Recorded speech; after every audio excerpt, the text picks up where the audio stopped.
Director sir, நீங்க தான் எனக்கு எப்பயாவது ஆதரவு கொடுக்கணும். உங்க ஆர்வத்தை நான் ரொம்ப பாராட்டுறேன். நீங்க ஒண்ணு செய்யுங்க.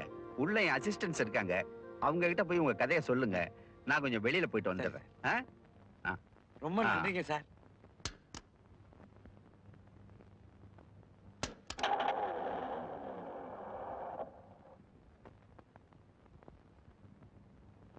வணக்கம் சார். வணக்கம் சார். நீங்க நம்ம டைரக்டர் கே விஜயன் சார் இருக்காரு இல்லீங்களா? ஆமா. அவர் கதை சொல்ல உங்ககிட்ட அனுப்பிச்சாருங்க. அப்படிங்களா? நீங்களாம் வாங்க. இவர் மிஸ்டர் மனோகர். வணக்கம் சார். இவர் மிஸ்டர் பார்த்த சார். இவர் மிஸ்டர் வரதராஜ். வணக்கம் சார். உங்க பேரை சொல்லவே இல்லையே. என் பேர் ரொம்ப பெருசுங்க. அதங்கெல்லாம் செல்லமா பரமக்குடி, காந்தி சாலை, KS அதியமான், நெடுமானஞ்சின்னு சுருக்கமா சொல்லுவாங்க. இதுவே 200 அடி வரும் போல இருக்க. சரி, உட்காந்து கதையை சொல்லுங்க. வேணாங்க, எனக்கு நின்னுகிட்டே சொன்னாதான் பிடிக்கும். நீங்க உட்காருங்க, நான் சொல்றேன். டைட்டில் இருந்து ஆரம்பிக்கிறேன்.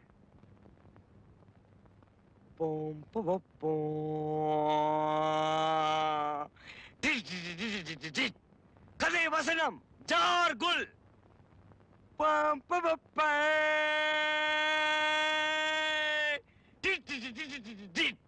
திரைக்கதை டைரக்ஷன் கே விஜயன்.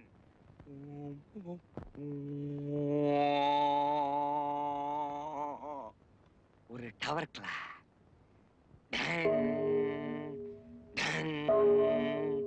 சின்ன முள்ளு 11 இருக்கு, பெரிய முள்ளு 12 இருக்கு, மணி 11.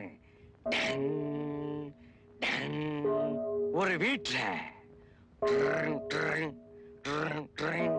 போன் பெல் அடிக்குது. ஒரு பொம்பளை வந்தா போன் எடுத்தா, ஹலோ, இன்னும் 12 மணி நேரத்திற்குள் நீ கொலை செய்யப்படுவ. அது என்ன நேரம்னு உனக்கு தெரியாது. போனை வச்சா அப்ப திருமணா ஜங் ஜங், அப்படி திருமணா ஜங் ஜங் ஜங் ஜங் ஜங் ஜங் ஜங். பாத்ரூம்குள்ள போனா கதவை திறந்தா தண்ணி விழுந்துகிட்டு இருக்கு. இந்த பக்கம் திருமணா ஒரு கத்தி.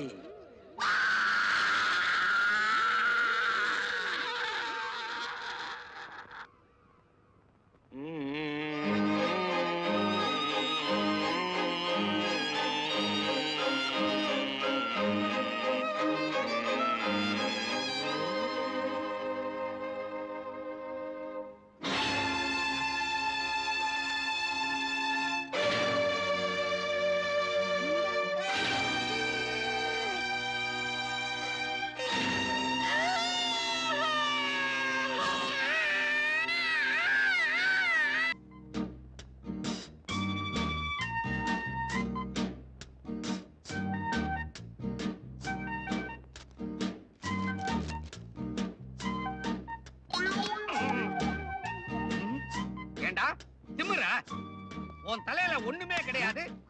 அதுவே பத்திரமா இருக்கணுங்கிறதுக்காக நீ ஹெல்மெட்டை மாட்டிக்கிட்டு என் தலையை பார்த்து இதெல்லாம் விசிறி அடிக்கிறியா?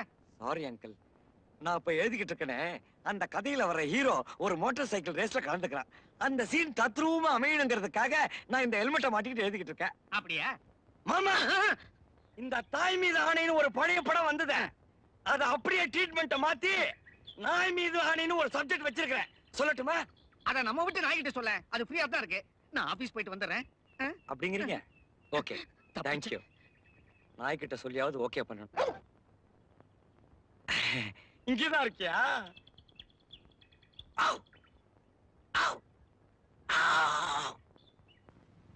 என்னடா வெள்ளை பேப்பர் எல்லாம் கருப்பாக்கிக்கிட்டு?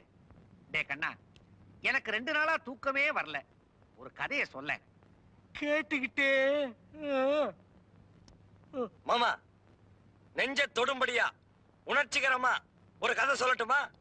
கேட்டா அப்படியே உருகிடுவீங்க மாமா. உருகிடுவேனா? ஏன் உன் கதையில வர ஹீரோ வெண்ண வியாபாரம் பண்ணிக்கிட்டு இருக்கானா? சும்மா இருங்க மாமா, கதையை கேளுங்க. இந்த உலகத்துல தாய் பாசம்னு ஒண்ணு இல்லைன்னா பிறந்த உடனே நாமெல்லாம் அனாதையா இருப்போம். ஒரு தாய் தான் தன்னுடைய குழந்தைக்காக எந்த வித தியாகத்தையும் செய்ய துணிவா. செய்யாத ஒரு குற்றத்திற்காக கணவன் ஜெயிலுக்கு போயிட்டான். ஜெயிலுக்கு போனவன் பொண்டாட்டின்னு சொல்லி அவளை இந்த சமூகமே ஒதுக்கி வச்சிருச்சு. அவமானம் ஒரு பக்கம், பசி பட்னி ஒரு பக்கம். தன்னுடைய கை குழந்தையை காப்பாற்ற முடியாம திக்குமுக்கு அண்ணா தின்னா. கடைசியில பிச்சை எடுக்கவும் துணிஞ்சா. ஆனா எங்கும் ஏமாற்றம், எதிலும் ஏமாற்றம். உயிருக்கு போராடிக்கிட்டு இருக்க தன்னுடைய கை குழந்தைக்காக எதையும் செய்ய துணிச்சா. ஒரு முடிவு எடுத்தா. நேரா தன் கணவன் படத்தை முன் சென்று தாலியை கழட்டி வச்சுட்டு என்ன மன்னிச்சிடுங்க அழுதா. மனச கல்லாக்கிக்கிட்டு மாத்துச்சாலையை கட்டிக்கிட்டு மல்லிகைப்பூவை வச்சுக்கிட்டு நேரா தெருவோரமா போய் நின்னா. அங்க ஒரு சிகப்பு விளக்கு எரிஞ்சுகிட்டு இருந்துச்சு. ஜூம் தொடரும்னு போட்டு இன்ட்ரோல் விட்டேன். எப்படி மாமா?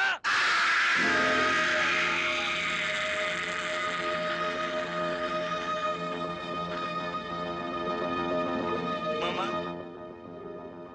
மாமா ஒரு பேச்சுக்கு உருகிடுவீங்கன்னு சொன்னேன். உண்மையிலே உருகி எலும்பு கூட ஆயிட்டீங்களா மாமா? பரவாயில்ல, சிரிச்சுக்கிட்டே தான் செத்துருக்கீங்க. நல்ல சாவுதான். ஆனா கதையை சொல்லி உங்களை நான் க்ளோஸ் பண்ணிட்டேன்னு இந்த உலகம் என் மேல பழிய போடுவேன் மாமா. இப்ப நான் என்ன செய்வேன் மாமா?